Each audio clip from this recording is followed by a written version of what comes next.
Bon, j'ai bien pris mon temps pour préparer cette vidéo car je pense qu'elle devrait être dans les top 3 vidéos à regarder sur ma chaîne.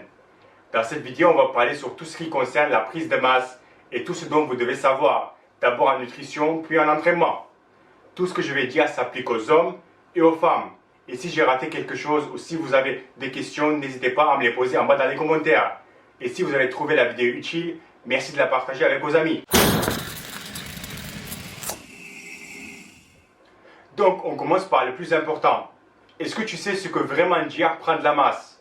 Est-ce que si tu me dis aujourd'hui je veux prendre de la masse, est-ce que tu sais réellement ce que ça veut dire? Je pense sincèrement que beaucoup ne peuvent pas me répondre. Réfléchis un peu. C'est quoi prendre de la masse? Si aujourd'hui je pèse 80 kg et je fais une prise de masse sur un an et j'arrive à 90 kg, c'est quoi ces 10 kg sur la balance que j'ai pris? Prendre de la masse pour quelqu'un qui pratique de la musculation, c'est tout simplement construire du muscle. Si je te dis je veux construire du muscle ou je veux prendre de la masse, je suis en train de dire essentiellement la même chose. Car quand tu prends de la masse, tu es en réalité en train de soit construire du muscle, stocker de la graisse ou remplir tes réserves de glycogène. Donc le poids sur la balance, les 10 kg que tu as pris, c'est un mélange de graisse, eau et tissu musculaire. C'est essentiellement ça. Donc quand tu dis je veux prendre de la masse, tu veux prendre quoi exactement? En réalité, tu veux prendre le maximum de muscle avec du glycogène possible et le minimum de graisse. Pas vrai? Et ça, on appelle construire du muscle. Si tu n'es pas un débutant, si tu as fini de grandir, si tu ne suis pas un régime strict avec peu de glucides, et si tu n'utilises pas des anabolisants, en un an, tu vas prendre maximum 3-4 kg de masse maigre. Et encore, ça si tu as de la chance. Donc plus de 3-4 kg, c'est de la graisse. Et c'est là où beaucoup ont un problème, car ils pensent que quand ils prennent de la masse, ils vont passer de quelqu'un de skinny ou de maigre à une bête. Ce qui ne sera pas le cas. Si de nature tu es quelqu'un de gras et plutôt mince avec des longs membres, quand tu prends 10-15 kg, tu vas être gras avec un peu de muscle et un bide ou des hanches, selon ta génétique. Et tu vas finir par être gros et pas costaud. Ne crois pas qu'avec 10-15 kg ou même 20 kg, tu vas passer de quelqu'un de plutôt mince à un physique de joueur de rugbyman. Non, ça n'arrivera pas. Tu n'as jamais connu quelqu'un qui ne pratique pas de musculation ou qui pratique un peu mais il est gras, mais habillé ça fait costaud. Et ça c'est sa génétique. Il y a des personnes qui sont costauds de nature. Il y a tout qui est large sur eux. Et la graisse est bien repartie sur l'ensemble du corps. Et donc ça fait un physique carré, un physique d'un joueur de rugby ou football américain. C'est le genre de physique que j'aimerais avoir. Mais si comme moi tu as les os fines avec des poignets comme ça, peu importe ton entraînement et la façon que tu fais ta prise de masse, tu ne seras jamais une armoire. Au mieux, avec un peu d'anabolisant, tu auras un physique comme lui. Si je prends 10-15 kg de masse, je finis avec un gros ventre, des grosses fesses et de la poitrine. Je ne serai pas costaud mais plutôt gros. Donc, comment faire une prise de masse? Ou plutôt, comment manger pour construire du muscle? Rien de compliqué, il faut tout simplement manger en excès calorique. Merci et à la prochaine vidéo. Non, sérieux, pour construire du muscle ou prendre de la masse, il faut manger plus que ce que ton corps a besoin. Si tu manges un peu plus, entre 2 à 300 calories, la majorité du poids que tu vas prendre sur la balance sera de la masse maigre.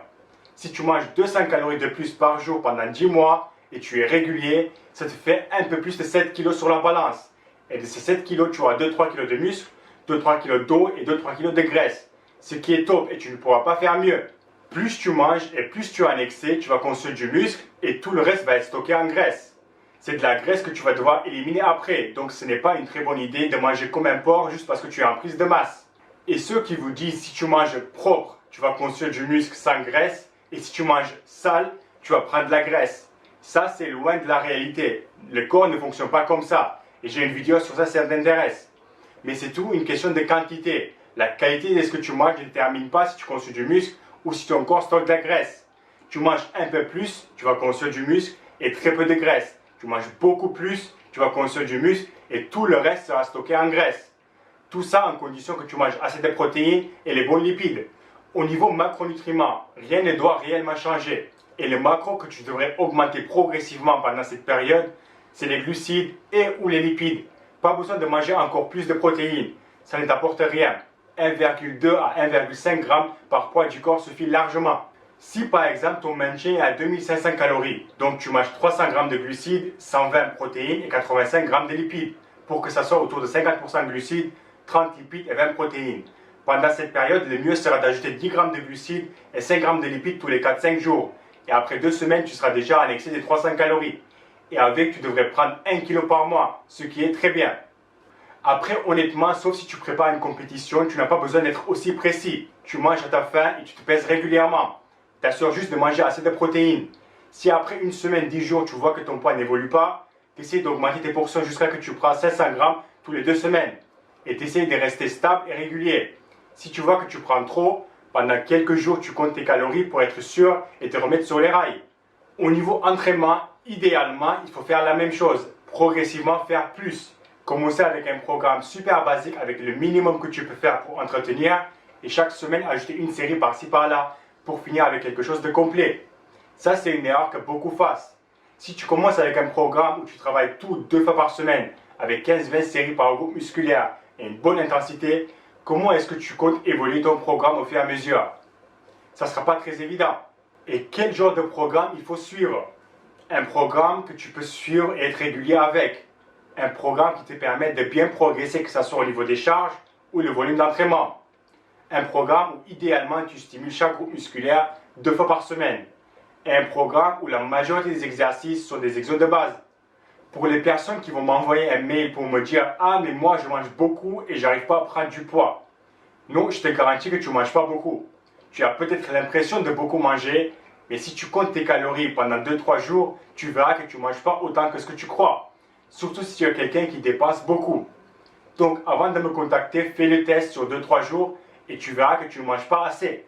Pour ceux qui n'arrivent pas à beaucoup manger, déjà je ne vois pas comment vous faites pour ne pas pouvoir trop manger, mais bon.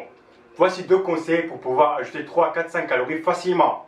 Pour les 2 méthodes, il faut avoir déjà mangé le maximum possible dans la journée et que ça ne suffit pas. Tu n'es pas un gros mangeur et tu as du mal. Ce que tu vas faire, c'est que dans un blender, tu vas mettre du lait écrémé ou de l'eau, du miel, une cuillère de beurre de cacahuète, une banane, des fruits rouges congelés et du cornflakes. La quantité, ça va dépendre de toi, mais tu mélanges tout ça et le soir devant la télé ou l'ordi, tu essaies de boire avant de dormir. Ça va te faire facile entre 3 à 500 calories. Et si tu as du mal avec de la protéine, tu peux aussi ajouter une vingtaine de grammes de whey. La deuxième méthode coûte un peu plus cher. Dans un bol, tu vas mettre des cacahuètes, des amandes, du cajou, des pistaches. Et pareil, le soir, tu prends une bonne poignée, tu les mets à côté de toi avec un peu de bretzel ou des chips devant un film et tu les manges. Là aussi, selon la quantité, ça va te faire 3 à 500 calories facile, ce qui va te mettre en excès calorique. Si depuis 2-3 semaines, tu manges comme tu peux et ton poids n'évolue pas, et en utilisant une des 2 méthodes que j'ai citées avec 3 à 500 calories par jour, tous les jours ou un jour sur 2, ça te devrait ajouter 1 kg sur la balance par mois, ce qui est l'idéal pour une prise de masse. Voilà, je pense que j'ai tout dit. Manger en excès calorique, un entraînement adapté avec une bonne progression, il ne faut pas oublier le repos et le sommeil, être patient et régulier et viser le kilo par mois. Merci et à la prochaine vidéo. C'est toujours la période, la prochaine